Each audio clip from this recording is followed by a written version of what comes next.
Hello friends, இன்றைக்கி நம்ம சேனலில் நம்ம பார்க்க போகிறது கேரட் சாதம். இது குழந்தைங்களுக்கு இந்த சாதம் ரொம்பவே பிடிக்கும். வாங்க எப்படி செய்யலான்னு பார்க்கலாம். நான் இது பாஸ்மதி ரைஸில் பண்ணியிருக்கேன். நம்ம நார்மல் ரைஸில் பண்ணால் கூட டேஸ்ட் நல்லாயிருக்கும். நான் பாஸ்மதி ரைஸை ஒரு விசில் வச்சு எடுத்து வச்சுருக்கிறேன்.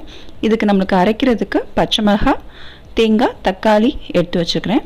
இது போக 2 பெரிய கேரட் துருவி வச்சுருக்கிறேன். ஒரு பெரிய வெங்காயம் பொடிசாக கட் பண்ணியிருக்கிறேன். இப்போ நம்ம அரைக்கிறதுக்கு என்ன பண்ண போகிறோம், ஃபஸ்ட்டு அந்த மிளகா தான் மேக்ஸிமம் இதுக்கான காரம் வச்சுருக்குறோம்.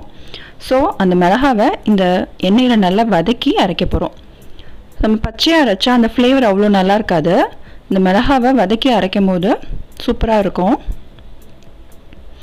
ஸோ மிளகாவை எண்ணெயில் வதக்கும் போது கொஞ்சம் நம்ம பத்திரமா பண்ணணும். ஏன்னா அது டக்குன்னு எண்ணெயில் பட்ட உடனே தெரிக்கும்.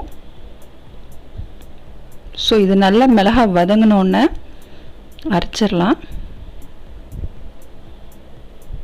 இது ஒரு டிஃப்ரெண்ட் டேஸ்ட்டில் இருக்கும். ஸோ நம்ம வதக்கின மிளகா, அது கூட 2 வெள்ளைப்பூடு பல், தேங்காய், முந்திரி பருப்பு கொஞ்சம், இது கூட ஒரு தக்காளி, கொஞ்சமாக கசகசா, ஒரு ஃப்ளேவருக்காக கசகசா போடுறோம்.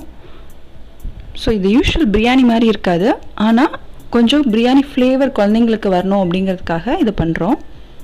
ஸோ இதை நல்லா நைஸாக அரைச்சிப்போம். இப்போ அந்த நம்ம வதக்கின எண்ணெயே எடுத்துக்கலாம். அது கூட 2 ஸ்பூன் நெய் நான் போட்டிருக்கேன். ஸோ இது நல்லா காஞ்சதும்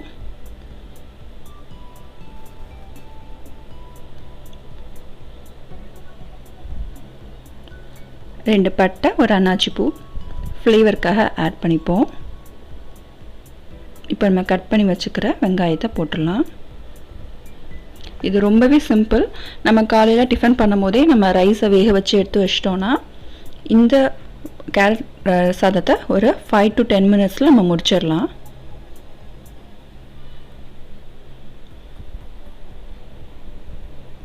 நம்ம கேரட் நிறைய சேர்க்கறனால குழந்தைங்களுக்கு உடம்புக்கும் நல்லது. இதை நம்ம நார்மல் ரைஸ்லேயும் பண்ணலாம். பாஸ்மதி ரைஸில் பண்ணும்போது இன்னும் பிரியாணி ஃப்ளேவர் குழந்தைங்களுக்கு பார்க்கும்போது பிரியாணி மாதிரியே தெரியும். ஸோ இப்போ நம்ம வெங்காயம் வதங்கினோன்னா நம்ம துருவி வச்சுக்கிற கேரட்டும் போட்டுருவோம். இந்த கேரட் துருவி போடுறதுனால குழந்தைங்களுக்கு இது கேரட் சாதம்னே தெரியாது. ஸோ பார்க்க அப்படி பிரியாணி மாதிரியே தான் இருக்கும். இப்போ நம்ம தேவையான அளவு உப்பு சேர்த்துப்போம். நான் ரைஸில் உப்பு போடாமல் வேக வச்சுருக்கிறேன். ஸோ அதுக்கேற்ற மாதிரி சில பேர் ரைஸில் இப்போ உப்பு போட்டோன்னா இதில் உப்பு நம்ம பார்த்து போட்டுக்கலாம்.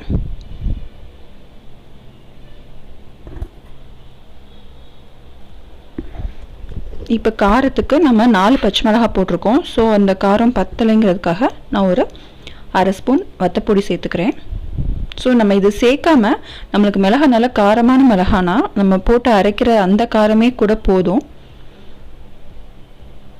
ஸோ இப்போ நம்ம அரைச்சி வச்சுக்கிற அந்த பேஸ்ட்டையும் போட்டுருவோம். இப்போ கொஞ்சமாக தண்ணி சேர்த்து இதை நம்ம சிம்மில் வச்சு 5 மினிட்ஸ் இது நல்லா வேகட்டும். கொஞ்சமாக தண்ணி சேர்த்தா போதும். இப்போ இதை நம்ம சிம்மில் போட்டு மூடி வச்சுருவோம். 5 மினிட்ஸில் நம்ம ரைஸை இதில் போட்டு மிக்ஸ் பண்ணிடலாம்.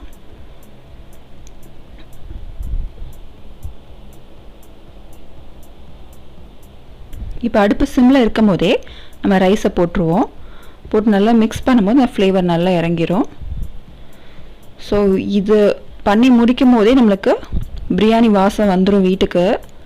ஸோ என் பசங்க இது பண்ணும் போதே இன்றைக்கி பிரியாணியான்னு கேட்டுட்டு கிச்சனுக்கு வந்துட்டாங்க. அந்த அளவுக்கு ரொம்ப வாசனையாக நல்லாயிருக்கும்.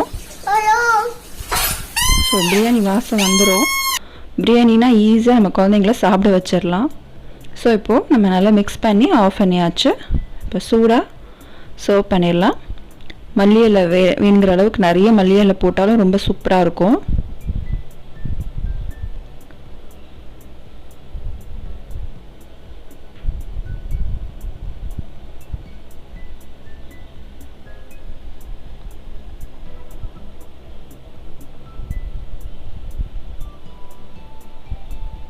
நம்மளுடைய கேரட் சாதம் ரெடி ஆயாச்சு.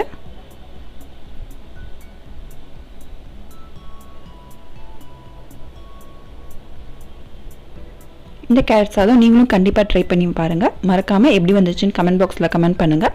இன்னும் நம்ம சேனலை சப்ஸ்கிரைப் பண்ணலைன்னா மறக்காமல் சப்ஸ்கிரைப் பண்ணிடுங்க. Have a nice day.